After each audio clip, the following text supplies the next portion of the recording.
Hey Emma, Yes, Madelyn. what do you call it when Gwyneth Paltrow succeeds in all of the trials and tribulations that she must face in her daily life? I don't know. What do you call it? Goop Hero.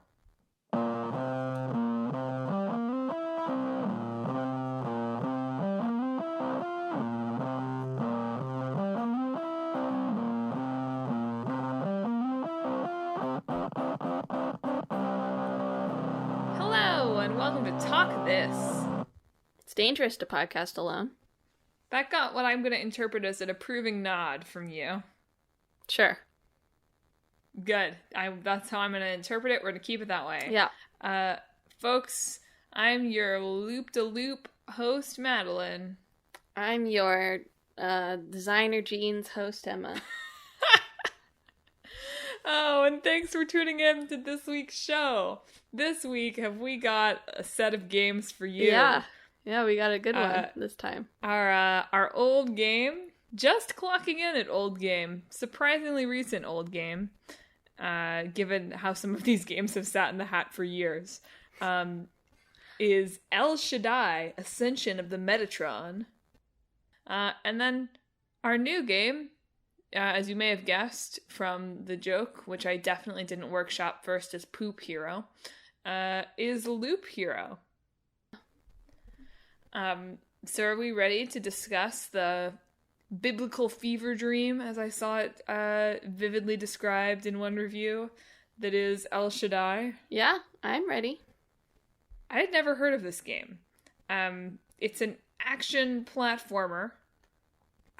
Action and platformer is probably the better way of denotating that. Yes. From UTV Ignition Games, led by Sawaki Takayasu, for PS3 and Xbox 360 that came out in 2011, so just in that 10-year cutoff for our old games. Yes, this was the directorial debut of Takayasu, who was a character designer for Devil May Cry, Okami, and Fatal Frame before this. And boy, did he do some art. Yeah, what really gets me is this was not like Takayasu was like, I want to make a game about the Book of Enoch, which is like the order you would expect it to be, right? Is like some dude was like really into this. But no, it was Ignition who approached him and was like, do you want to do a game about the Book of Enoch? He was like, yeah, I do. So, like, they literally flew out to Japan and found him and were like, we like your art. Well, the developer was Ignition Tokyo, so I don't think they had to fly out to Japan to do it. Okay, except that I read an article that said that UTV Ignition, UK-based publisher, Vijay Chadha, flew out to Japan to talk to Takayasu All right, then. about the game. There you go. So you're right, of course, that there is a Tokyo-based part of the studio, but there is at least one story out there of somebody being like, I'm going to go to Japan and you are going to make this non-canonical scripture game for me. Yeah. Please, sir. Yeah. So as Emma mentioned, right, unfortunately it's not a Jesus punching things game, but it's, the next best thing. Mm-hmm. Which is, as Emma said, based on the Book of Enoch. You play as, surprise, surprise, Enoch. And you're a scribe, and God has told you that he needs your help looking for fallen angels so that we don't get like a Noah-style flood. I think Enoch is like Noah's great-grandfather or something. Yeah. Yes, I think he's just the grandfather. Oh, grandfather. Well, they're all so old, Doesn't right? really matter. Yeah. He's probably old enough to be his great-grandfather. Noah lived for like hundreds of years, right? Did he? Biblically. I guess so. I think so. He must have. Anyway, helping God out, as one does. And you've also got pre-fall angel, Lucifer, probably better known to you all as Lucifer, but in this game, Lucifer. Voiced by Lucius Malfoy. That's so funny. Or Commander Zhao, if you are more Also the Avatar The Last funny. Airbender type. It's just a lot. I saw that. I was like, where do I know the name Jason Isaacs from? And I clicked on it. It's like, best known for Lucius Malfoy. I was like, oh, okay. He likes playing, like, evil people. Good for him. Good for Not him. that Look, Lucifer is evil for most of this game, at least. his genes are evil. But are they? Anyway, there are also other angels of God, who help you out as you look for these fallen angels. This game, to me, before I go into talking about the art style and all of that, has big...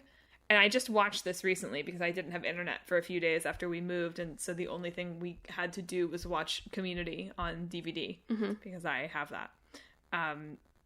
So this has big Shirley asked Abed to make Jesus go viral energy, this game. Yeah. Big vibes of that episode. I was like, Lucifer's got God on speed dial. Like, that's absolutely, that might as well be a line straight from that episode.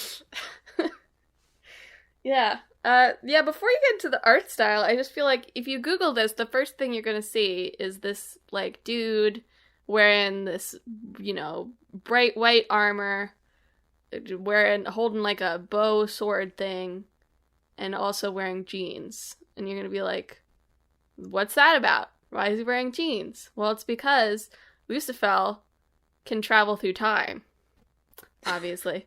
Hence why he has the cell phone that he can call God on. But he also gets... It hadn't even occurred to me as an anachronism. I was like, of course he has a cell phone. But he gets Enoch some designer jeans from the future because he likes them. And at the time, there were the real jeans. Edwin and Enoch, El Shaddai's official jeans that you could buy. No way. As a co-marketing thing. That's unbelievable. Are they bringing those back for the port? The interview I read with the director for Vice mentioned it. And apparently the author of the article, Patrick Klepek, had tracked someone down on Twitter who still owned the jeans and said that they were comfortable. Patrick Klepek loves to track people down on Twitter. I feel like that's kind of his journalistic trademark.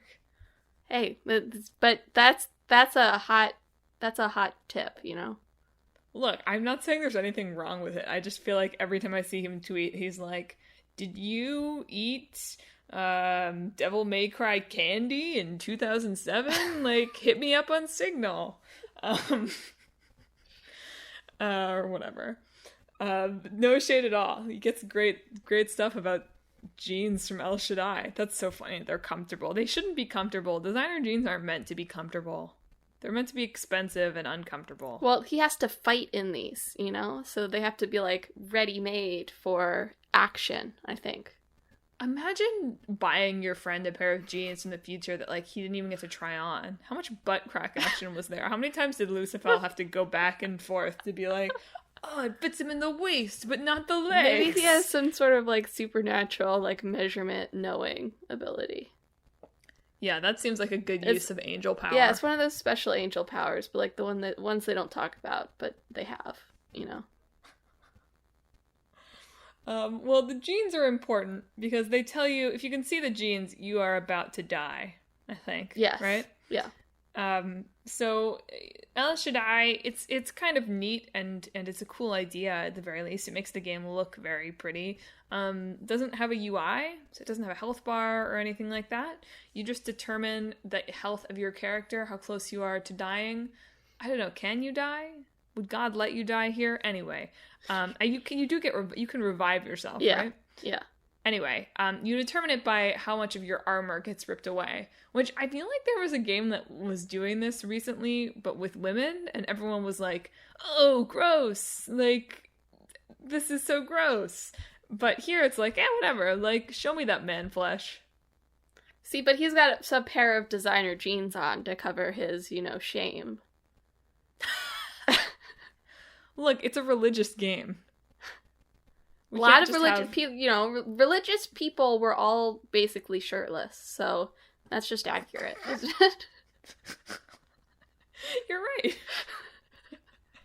When I think of Noah on the Ark, I just think of him like, swim trunks on, sunbathing on the deck. That's not what I meant. But yeah, that's how I think about it. It's historically accurate. Yeah.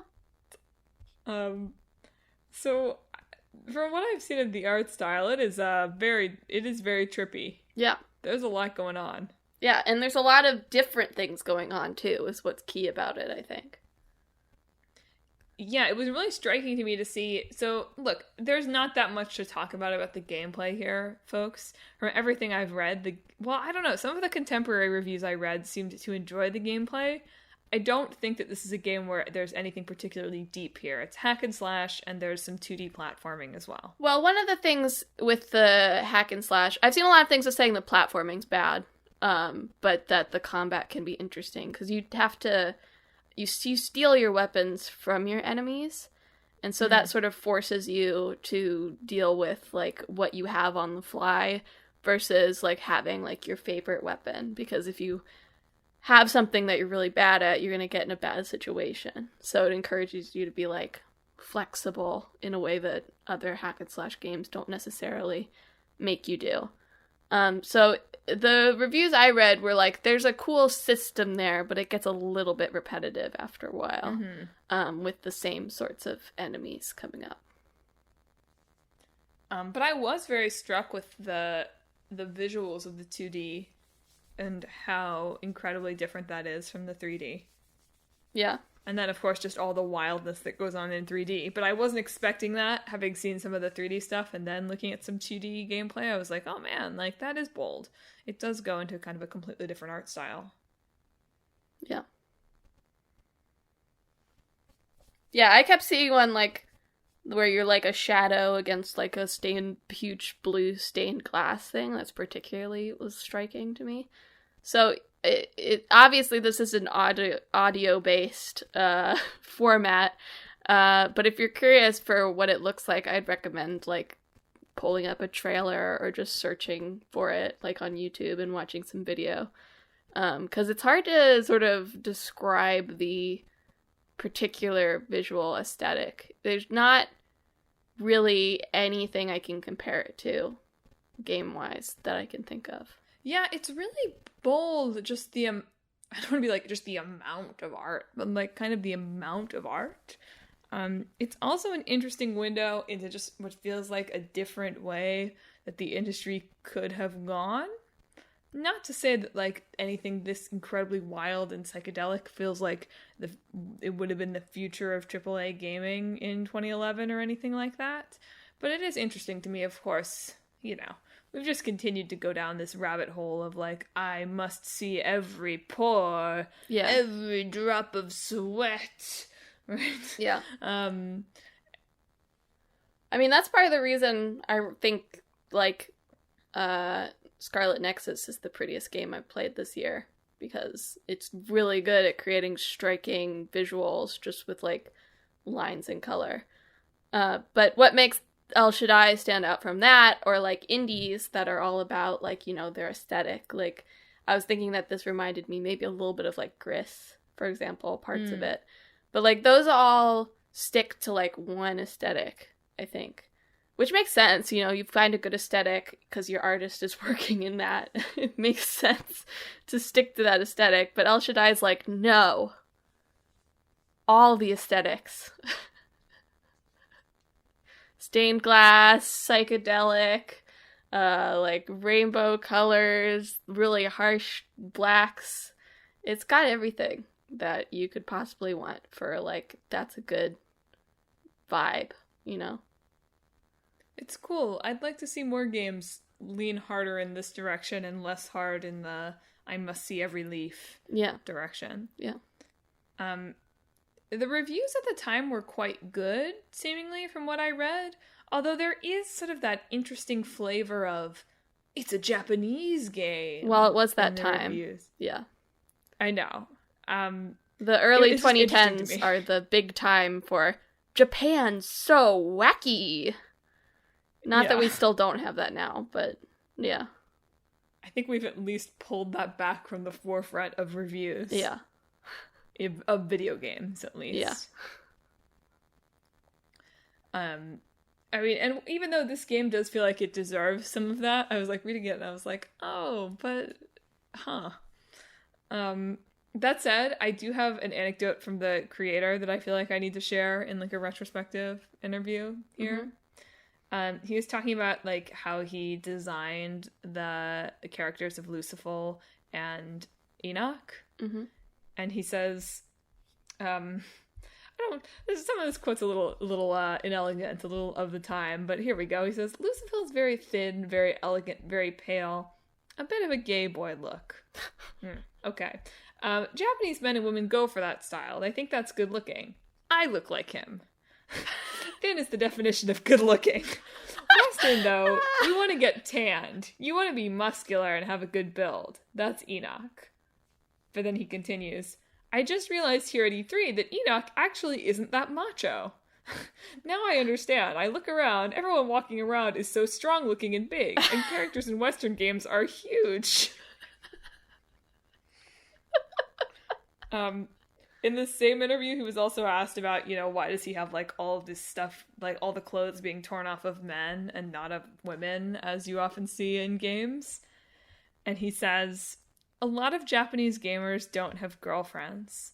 They've got a crooked way of looking at women. That's probably why you get these depictions. Me, though, I have a wonderful girlfriend.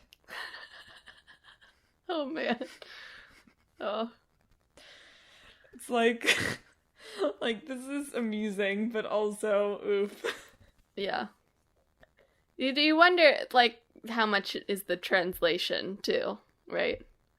It's hard to tell. I found sometimes in interviews things sound more direct in the translated version than it necessarily is supposed to come across. But also that's funny.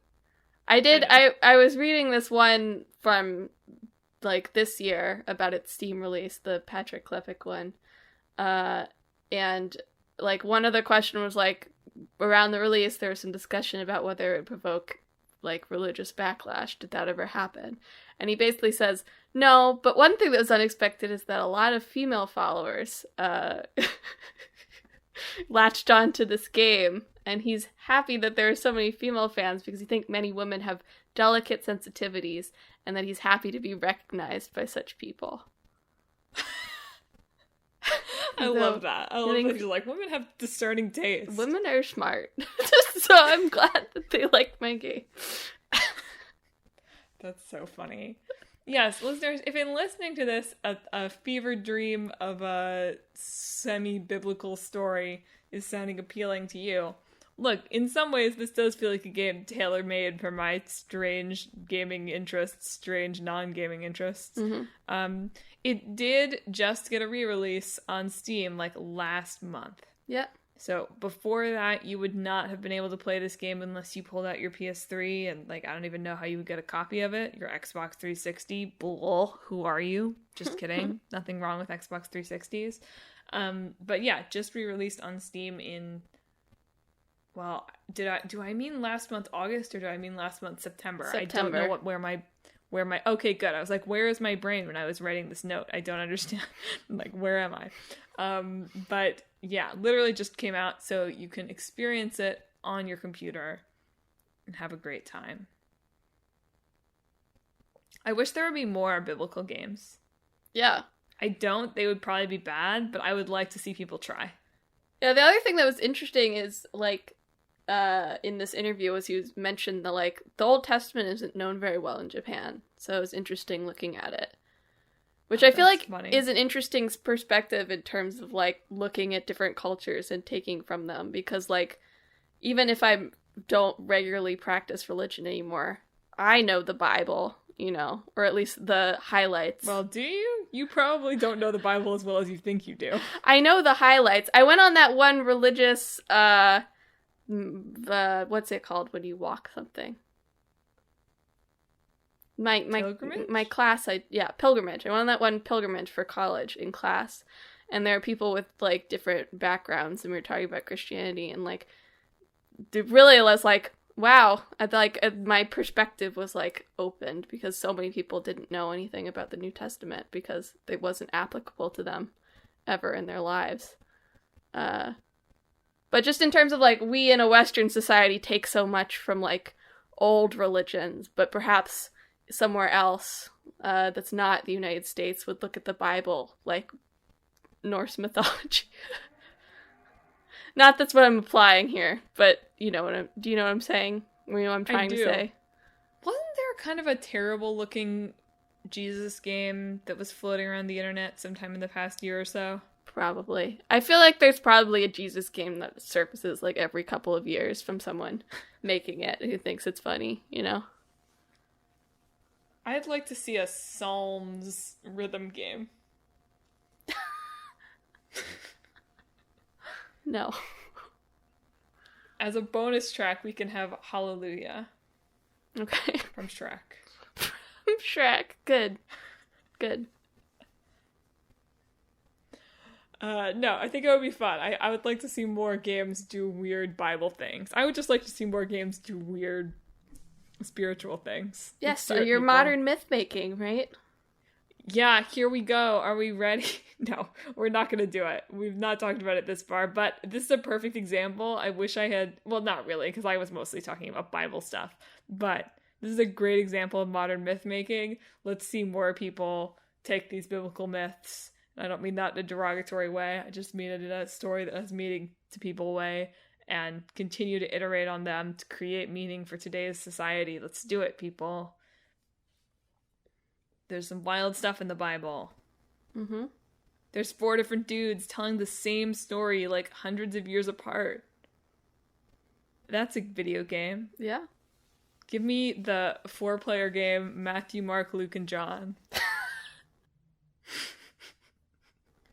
No, a city building game.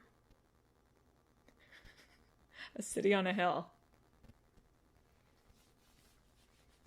No, it's a resource management game with Jesus and the loaves and the fishes.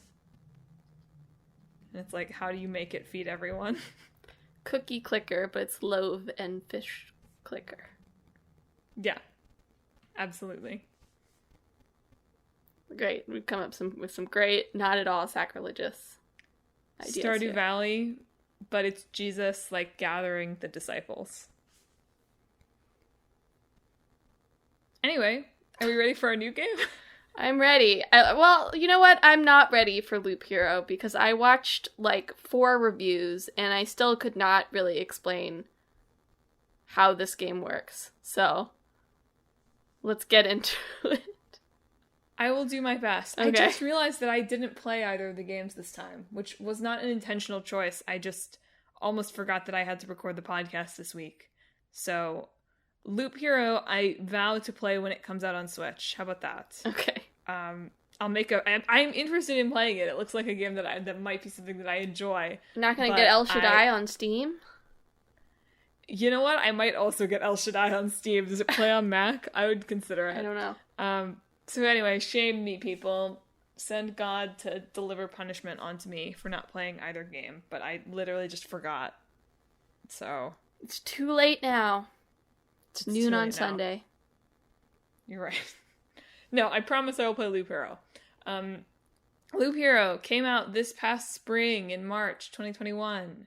It's a time loop game, baby. Only it's not, really. But it sort of is. We, as a gaming society, have really latched on to the idea of the time loop and the idea of the roguelike recently. So, I don't know what that says about us right now. Do you think it's a pandemic thing? There's something to be said. All the reviewers for Loop Hero, by the way, wanted to make it a pandemic thing. So that's part of the reason I mention it.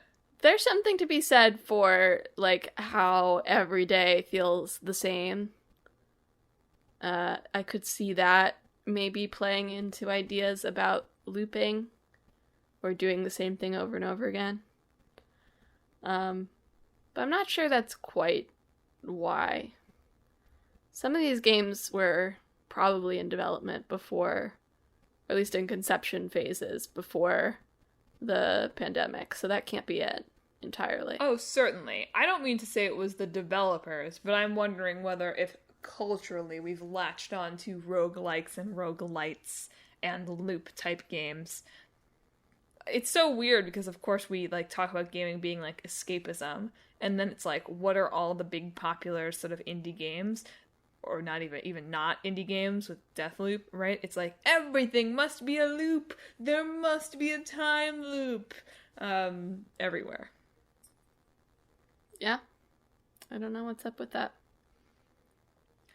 I really did appreciate that every reviewer here was like, this game is a metaphor for parenting.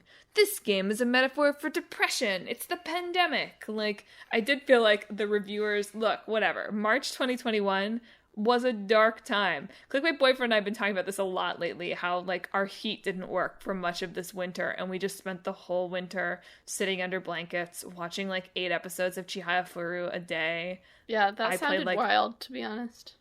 What? That sounded wild while it was happening, to be honest. It's like we were just in blankets, so cold, watching 8 episodes in a row of anime. I played, like, me just, like, being like, I just have to keep playing Yakuza. And that's just gonna keep me going. The burning in your heart from playing Yakuza. Literally, I would just going into heat mode. Us literally being like, what baked good can we make today? So we turn on the oven. So we're not just, like, turning on the oven to heat the place. We're baking something. Anyway, I totally understand all I'm saying there. There's that little peek into my winter life. Did you know this at the time, listeners? Did you know that I was freezing cold as I recorded the podcast? No, you didn't. You just knew that I was dodging Tap Dance Man. Did you know that? I don't know. Anyway, my point being, I get it. Reviewers, we were going through something in March 2021, but, like, this game, whatever. Games can be resonant about things. This game is not about parenting. It's not about depression. I mean, it sort of is, but it's also not. That's what's nice about reviews, though. Like, I know a lot of people go into reviews being like, should I buy this game? But, like, there's plenty of places for that. What I like about reading reviews is, like, I see one person's, like, perspective on the game, and it's interesting to think about. So I saw that parenting one, and I was like, that's silly. But also, like, it's silly. It's good. I like it. No, it's fine. I just thought it was particularly interesting that, like, usually I get, like, one of those reviews when I'm going through reading reviews for a podcast, and I'll be like, oh, like, that's interesting. I wouldn't have thought about it that way, but that's interesting. And on this one, I felt like every review was like, here's my thing that I am dealing with right now that I felt like this game was about. And there's nothing wrong with that. I enjoy that with reviews. I just thought it was fascinating that Loop Hero, whether because of the time it came out or just because of the, like, very applicable to many grindy life situations structure, seemed to be this, like, magnet for reviewers being like, here it is, my current personal problem, and it's this game. Anyway, let's give a brief overview of what Loop Hero actually is beyond a looping roguelike. I probably should. Emma does not seem to think like she can, so I will do my best. I listened to those reviews and I just got more confused about what was happening. It really does seem like a game that you just sort of have to play to fully get, but we can do our best to explain it. So, Kotaku called it an RPG, a roguelite, an auto-battler, a card game, a city builder, and an evocative visual novel, all in one. Wikipedia calls it something called an endless RPG. I don't understand what that... I saw that and I was like, what is that? Doesn't end. Keeps going. Like most RPGs. Feel like. But literally. Yeah. It's also, like, I would call it, well, I don't know what I would call it. It's also inspired by the idle game genre. Anyway, I'll try to describe it in a minute, but it's from Four Quarters, which is a Russian studio for Russian dudes. Published by Devolver, like I said, this past March. It's on PCs right now, but it's coming to Switch for the holidays. Like everything, probably. So you can experience endless looping as you endlessly loop through conversations with your family members. If you see them. Exactly. Yikes. If you can see them in the middle of a pandemic. You can simulate the experience of telling every member of your family updates about your life and career in an endless loop at home on your couch. Perfect. This is what Emma's review would be about. Emma's review would be, it's going fine at work. Yep, got a dog. All right. Boston's great. All right. So, yes, there's lots of genres. What do you do? So, basically, you are the loop hero, and you've kind of woken up after the end of the world, and you're trying to rebuild the world that was lost and recover your memory of that lost world. And in doing that, I said you are the loop hero. That is not actually really true. While the loop hero is very central to the game, you are really like the game designer, functionally.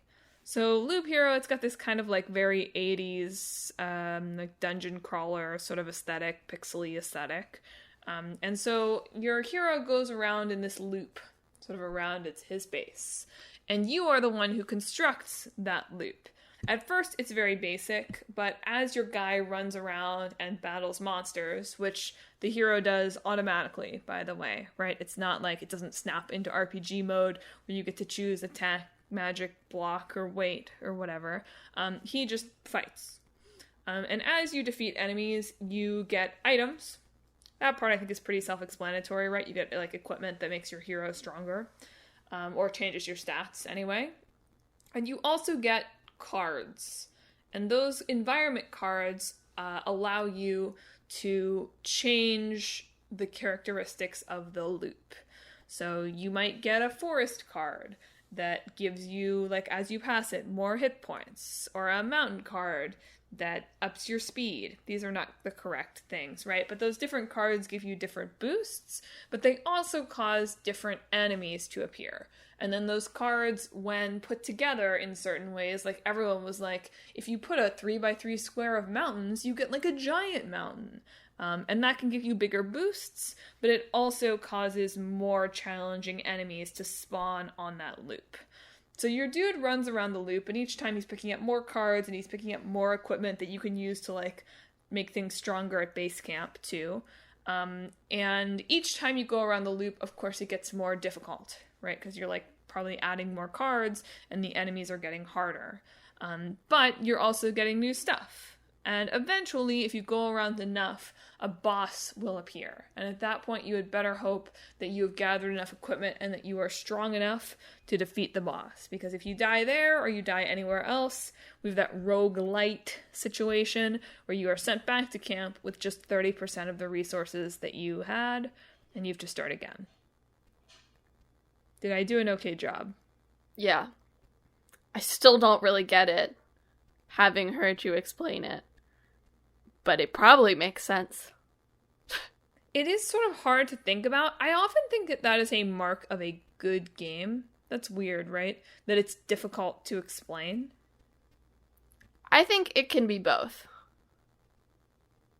I don't mean to say that games that can be explained are bad. No, I just mean if you cannot... I don't think saying you cannot talk about explain the mechanics very well, it makes a good game. Because sometimes you can't explain the mechanics very well because they don't make sense. Right? That's fair. That's very fair. I guess what I'm saying is sometimes there's something about not being able to explain it without playing that makes it feel like, yes, this is something that is a video game. Sure. Does that make sense? Yeah, I think that makes sense.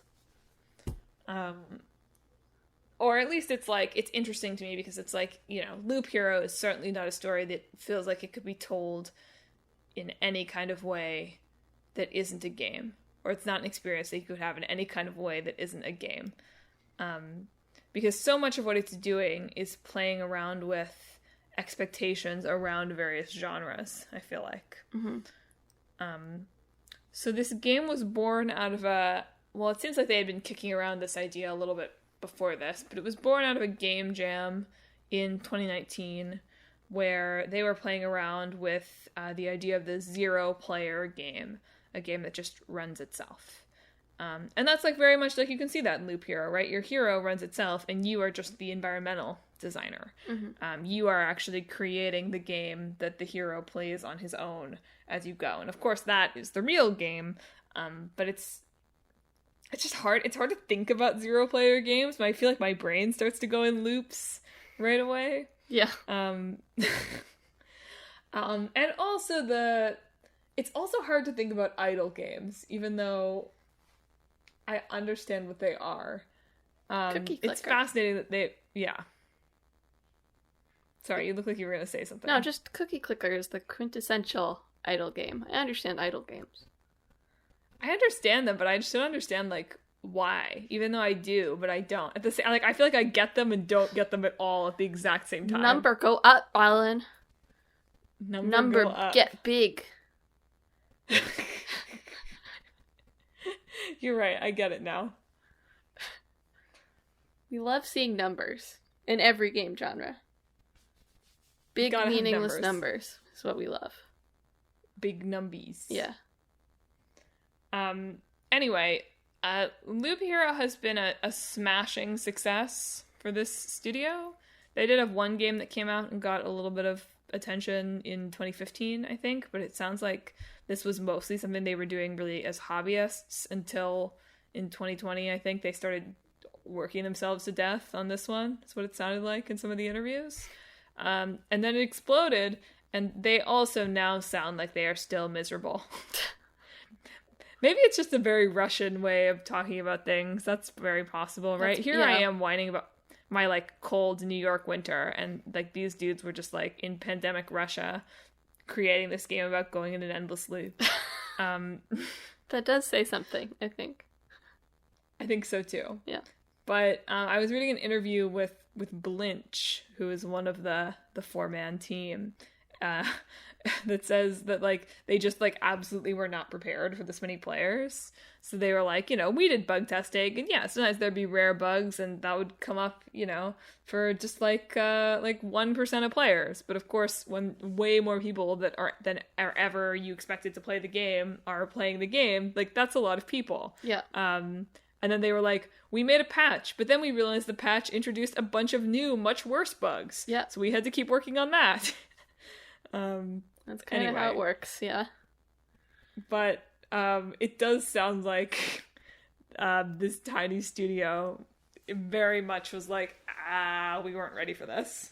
Yeah, you'd wish that having a publisher like as big as Devolver for indie games, they would offer them more support, but well, I suppose.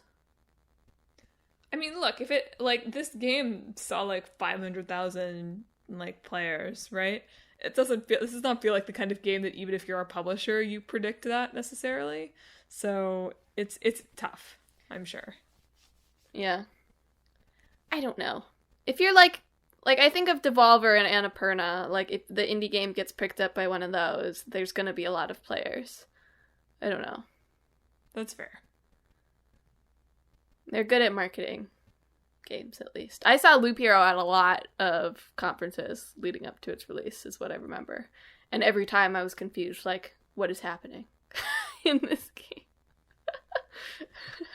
Reading the reviews really sold me on it, because I feel like an important... I need to have, like, 2 games at least at a time that I can play to bully myself to do my work. Does that make sense? No.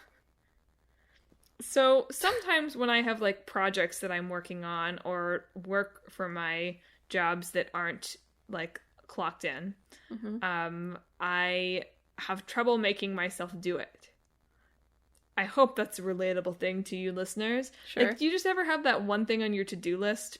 Look, this is such a meme, right? I don't even mean the, like, call the doctor and make an appointment thing. Sometimes I'll just have something on my to-do list that is like, I know this will not take me more than an hour, and it won't be, like, especially hard, but for some reason it becomes the thing that I just cannot do. Like, it's been there on my list for days. The fact that it's been on my list for days, it becomes the 3x3 mountain. Anyway, I sometimes need to have a game that I can be like, okay, I'm going to play 20 minutes of the game, and then I'm going to do 20 minutes of work. Oh, all right. I think you have mentioned this system before on the podcast. It's a very effective system. I cannot tell you, listeners, that you should be doing this enough. It really helps me. But Loop Hero feels like the perfect game for that. Everyone was like, oh yeah, like you can like set it up so like it mostly plays itself, but then you play it when it's fun. And I'm like, heck yeah. But also some of the reviews were like, it's got that perfect just one more turn thing. And I'm like, heck yeah. It's like two big danger zone types of games for me. Yeah.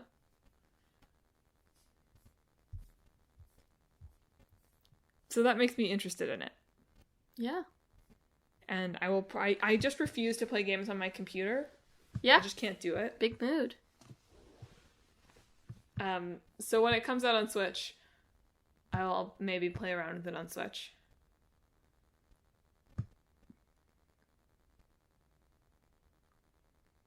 One day I'll be a real gamer. I'll have a gamer computer to play games on. The chips are coming back, is what they say. I don't think I could ever build my own computer. I've never been good at that stuff. I'm not saying for you to build your own. I'm just saying for you to buy one. Uh-huh. I don't think I need, like, a hard... Like, the issue with PC for me is just my computer is where I do all the things, you know? Where it's helpful to have, like, my separate TV where I do separate things. So I feel like if I did have, like, just any second computer, I might be more willing to play games on the computer. But, yeah, anytime a game comes out where I'm like, that's interesting, and then it's just on PC, it goes in the eternal backlog forever. That's so interesting that you're like, I would do it on computer if I had another place. Yeah. I know I could get, like, a Steam Link or something, but that also sounds like a hassle, so... Emma continues her endless loop of never playing games on a computer. What if I want to pause and watch a quick video on YouTube, you know? I would have to close out of the entire game. No, you would. I mean, you sort of would, but you wouldn't. When is the last time you played a game on a... Like, you can just, like, close it like any other tab. Not with my... Like, running a game and then running a YouTube video at the same time on my Microsoft Surface... I don't think that would work. Games? On my Surface? It can't run, like, 2 videos at the same time without freaking out, so... It's a miracle the podcast ever gets recorded. It's really true. Are we ready to try to mash these games together? The Loop of Jesus. I was gonna say, like, some kind of reincarnation Jesus loop? It could be Buddha! It could be Buddha! Oh, yeah. Is The Life of Buddha a roguelike? Stop that. No, we're getting dangerously into, like the Hindu caste system, I feel like, though, with this. Yeah. Right? Like, maybe we don't. Like, if it's Buddha, I think it's okay. If Buddha's, like, on the path to enlightenment and that's, like, the progression, I think that's cool. I think we have to be careful that it's, like, Buddha and not just, like, a person, because then we've got some, like, bad untouchables stuff. That's true, yeah. Going on. Hence why it should be Jesus instead. Okay, so pitch me the Jesus game. Jesus, at this point... is acknowledged only as having come back to life once. And when he comes back to life again, things will be kind of bad. Probably. Okay, that's fair. So pitch it to me. No, I'm interested. Okay, maybe it's the next resurrection and, you know, things are bad. That's like the rapture, right? Or am I mixing my Bible stuff? It's the book of Revelation, yeah. Yeah. Like where the holy people will go up and the bad people will go down. Is that right? That's what I think happens? That's part of it, yeah. Okay. There's a lot of wild stuff in the Book of Revelation that I'm sure would make good video game material. I'm sure the person writing it thought that at the time. So, Jesus... Sorry, that registered. Yeah, I'm sure they thought that at the time. Jesus comes back up. He's like, hey, Dad. Comes back up. Was he down? Where was he before? 6 feet under. Right. He's like, wait, Dad, this is actually kind of rough. It's God of War, but Jesus. In a roguelike. How long until Kratos kills Jesus? Well, this is the Ragnarok is apparently the end of the Norse one, so I assume the next obvious choice would be Jesus. No, he's gonna go to Egypt. Come on. I'm just saying. Have you played I was Asian making mythology? a joke. It was a really high level joke, in that Egypt, of course, is the next obvious choice. But it's funny to say that Jesus is the next obvious choice, because of course he's not. Nobody would ever pick Jesus. Okay? I hope we do. I hope it probably wouldn't be Jesus, because, like, the God of War in Christian tradition is definitely, like, Old Testament God, right? God is angry in the Old Testament. That's true. Yeah. So there wouldn't be Jesus. He's probably going to be chilling with Noah and David. But that's my pitch, is Jesus sees all the bad things happening because he's been sent back to Earth, and he's actually like, no, this seems bad. I have, forgiveness for the sinners, God, and maybe they shouldn't, go to hell or whatever. And then he's like, and so I'm gonna fight you. But he has, like, his holy power of reincarnation. So every time he dies, he comes back to life. But he loses some of his, like, experience, right? Okay, I don't have a better suggestion. I have a different suggestion. You can just say better. It's fine. No, it's fine. I don't think it's better, though. Like, here's the thing. It's going to be worse. Okay. Here we go. So when Jesus was around the first time, right? Okay. Regardless of if you think he was a god person or not, like, he was like an ordinary dude of the time. Yeah. Right? Woodman. He did some wood stuff. Carpenter. Yeah, exactly. That's the word. He was a carpenter. Mm-hmm. Yeah. Exactly. And, like, hung out with fishermen, hung out with, ladies of the night, that kind of thing. Mm-hmm. And so now it's like, okay, so if Jesus was here now, what would he be doing? Well, he would be in an endless grind of, like, freelance gig work. Mm-hmm. Like, Jesus would be, like, an Uber driver, and he works for DoorDash, and, like, maybe he does some temp work, too. And he's drowning in, like, private college debt. Why would he go? Like, he went to private college? Jesus? Okay, you're right. I don't know. He probably went to a religious university. I don't know. Whatever. You're right. He's got loans from community college that he hasn't been able to pay off. Right. I'm like, how can I make Jesus as every man as possible? And so then naturally, the game is about him going through this, like, very boring loop of his life while spreading the gospel.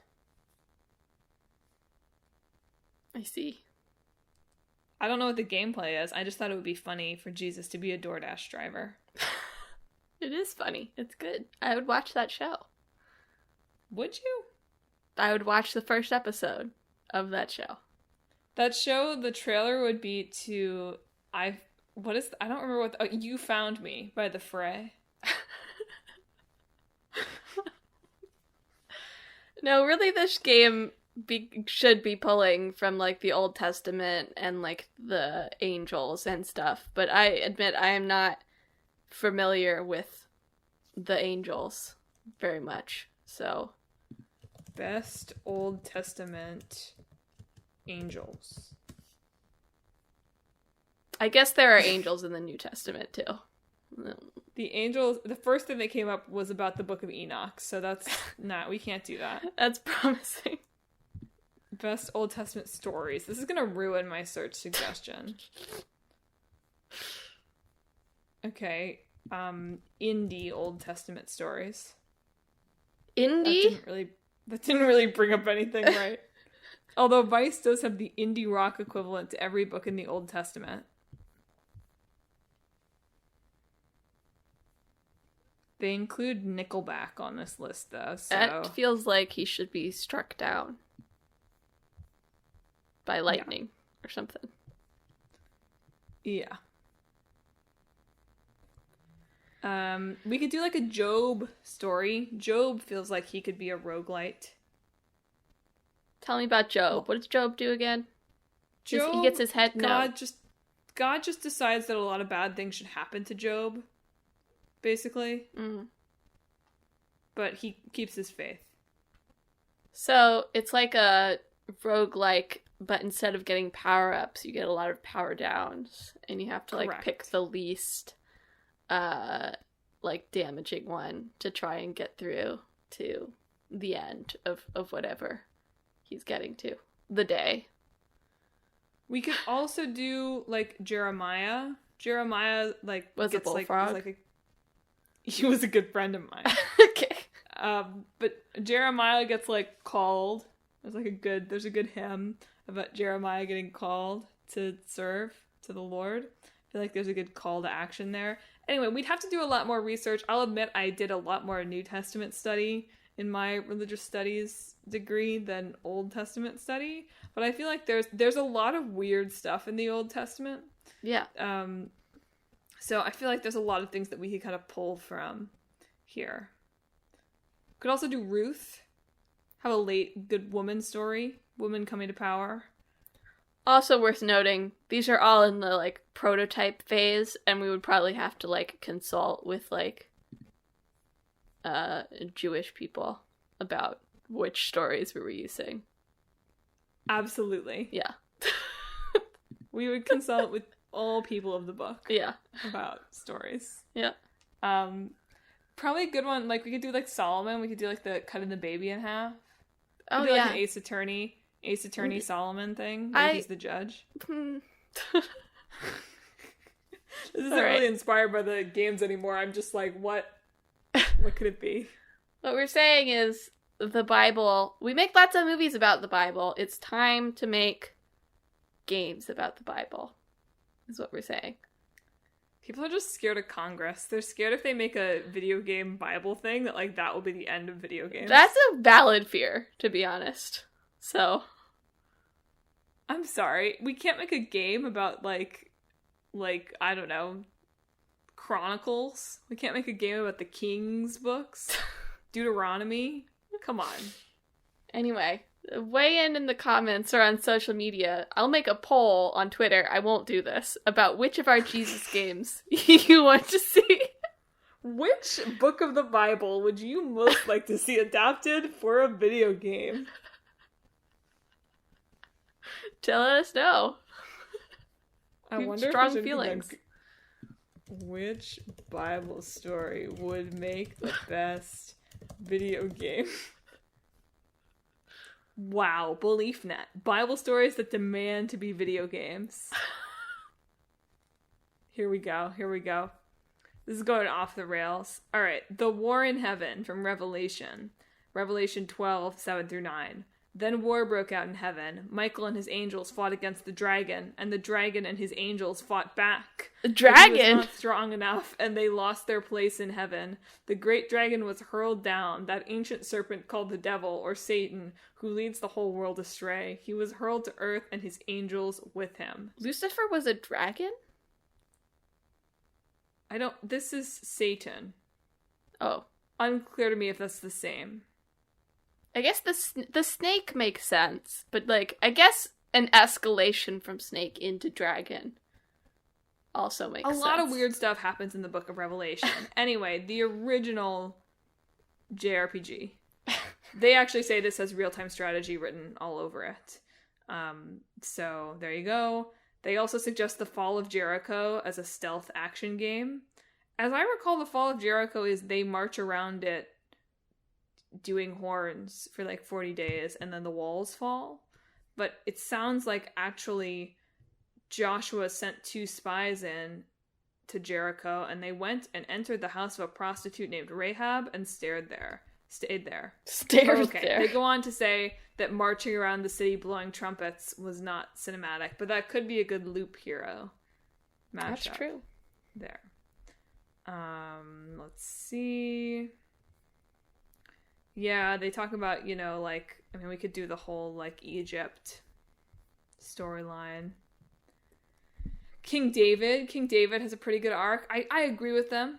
David, fights Goliath as a young man, then lives in caves, then becomes king of Israel, cheats. A lot of good. They say it would make a killer RPG. This is pretty good material. I'm actually kind of impressed with BeliefNet here. They're doing better than I thought they would. Samson, also probably a good games character. These aren't quite obscure enough for me, but I like the idea here. The hustle here. Oh, wow, here we go. Samson, think God of War in biblical times, they say. It's true. Samson does go on a vengeful rampage, and he murders a lot of people. So... all right. There you go. Plenty of ideas now. Anyway, thanks, BeliefNet. Thank you very much. Oh, anyway, listeners, if you've got it doesn't have to be a book of the Bible. If you've got a piece of any scripture that you feel like is ripe for a games adaptation, if you also would like to turn Loop Hero into a metaphor for some difficulty that you are currently facing in your life, or if you have a good suggestion for a joke that ends in Poop Hero that I could have used in the opener, please hit us up on social media. We're on Facebook, Twitter, Instagram, and YouTube at Talk This Podcast. We're also on our website, www.talkthispodcast.com, where you can read all about the show, check out the games that are in the hat that Emma is about to pull from, and check out our blog featuring long-running series Clickbait Boyfriend and Isn't Kingdom Hearts Really a Biblical Adaptation? I'll let you chew that over.